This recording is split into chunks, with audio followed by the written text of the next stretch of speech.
अस्सलाम वालेकुम, मैं हूं महविश और आप देख रहे हैं टेस्ट ऑफ लाइफ। आज ओनियन पराठे की रेसिपी शेयर करूंगी आप लोगों के साथ, सो ज़रूर ट्राई करिएगा। स्टार्ट कर लेते हैं इस रेसिपी को। सबसे पहले फिलिंग को तैयार कर लेते हैं। यहाँ पर देखें 2 बड़े प्याज थे मेरे पास, जिन्हें मैंने चॉपर में डाल के चॉप कर लिया है। और चॉप करने के बाद इसको अच्छी तरह दबा दबा के इसका जो भी पानी था प्याज का वो निकाल लिया है। प्याज आपके ड्राई होने चाहिए, बहुत इंपॉर्टेंट है। अगर आपके प्याज का पानी इसमें होगा तो आपके जो पराठे हैं वो बिल्कुल भी क्रिस्पी नहीं बनेंगे और बेलते हुए बिल्कुल फट जाएंगे। तो इस चीज़ का आपने ज़रूर ख्याल रखना है। मसालों में मैं डालूंगी 1 टीस्पून ज़ीरा, ये भुना हुआ और कुटा हुआ ज़ीरा है। और धनिया भी हम भुना हुआ और कुटा हुआ इस्तेमाल करेंगे। और 1 टीस्पून लाल मिर्च पाउडर, 1 टीस्पून नमक डालेंगे। और यहाँ पे देखिए हरा धनिया और हरी मिर्च को मैंने चॉपर में डाल के चॉप कर लिया था, ये डाल देंगे। अपने हिसाब से आप ज़्यादा कम बिल्कुल डाल सकते हैं। फिलिंग हमारी तैयार हो चुकी है, आप देख सकते हैं। आइए पराठे की डो को तैयार कर लेते हैं। पराठे की डो बनाने के लिए 4 कप हमें मैदा चाहिए होगा। आप चाहें तो आधा मैदा और आधा आटा भी इस्तेमाल कर सकते हैं, लेकिन जो पराठे हैं वो मैदे से बहुत मज़े के बनते हैं, तो आप कोशिश करिएगा कि आप मैदे का ही इस्तेमाल करें। 1 टेबलस्पून भरकर हम नमक ले लेंगे और 1 टीस्पून चीनी का इस्तेमाल करेंगे और नीम गर्म पानी से इसको गूंद लेंगे। अगर आप चाहें तो चीनी को स्किप कर सकते हैं, लेकिन चीनी डालने से क्या होता है कि जो नमक है वो बहुत बैलेंस हो जाता है आपकी डो में।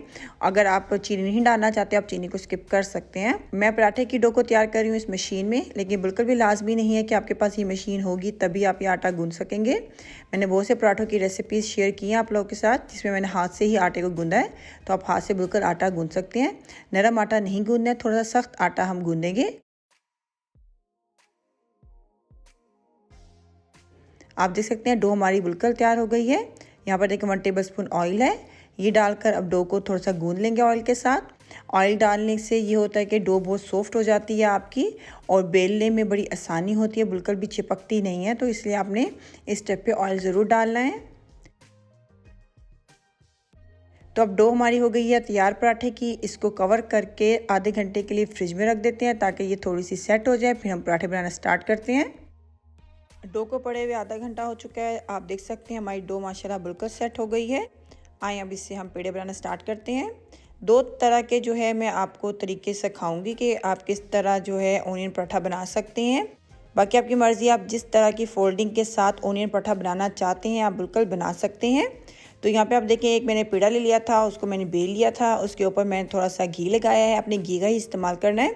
घी अंदर लगाने से ये होता है कि पराठे बहुत क्रिस्पी बनते हैं और खुलते नहीं हैं। अगर आप ऑयल का इस्तेमाल करेंगे तो क्या होता है पराठे बिल्कुल भी क्रिस्पी नहीं बनते हैं और जब आप उनको तवे पर फ्राई करते हैं तो वो आपके पराठे खुल जाते हैं। तो इसलिए आपने घी का ही इस्तेमाल करना है।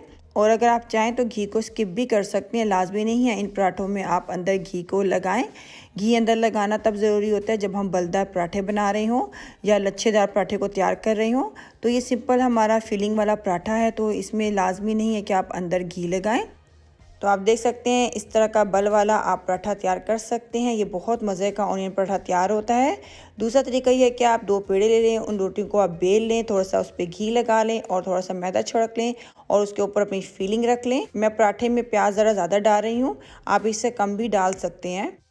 अब दूसरी रोटी इसके ऊपर रखेंगे, साइडों से इसको क्लोज कर देंगे अच्छी तरह से दबा दबा के और हाथ की मदद से रोटी को फैला लेंगे।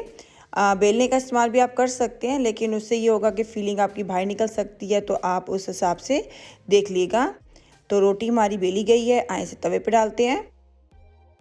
लो से मीडियम आंच पे आपने इस पराठे को तैयार करना है। पराठे को हमेशा लो टू मीडियम हीट में तैयार किया जाता है। अगर आप क्रिस्पी पराठा चाहते हैं तो कभी भी मीडियम टू हाई फ्लेम पे इसको फ्राई आपने नहीं करना है, वरना आपका जो पराठा है वो जल्दी उस पर कलर आ जाएगा लेकिन वो अंदर से कच्चा रह जाएगा। तो इस चीज़ का आपने ज़रूर ख्याल रखना है। और घी के साथ मैं इसको फ्राई कर रही हूँ। आप देख सकते हैं माशाल्लाह हमारा जो ओनियन पराठा है कितना अच्छा तैयार हो चुका है। गरम गरम अपनी फैमिली को सर्व करें किसी भी चटनी के साथ या अचार के साथ।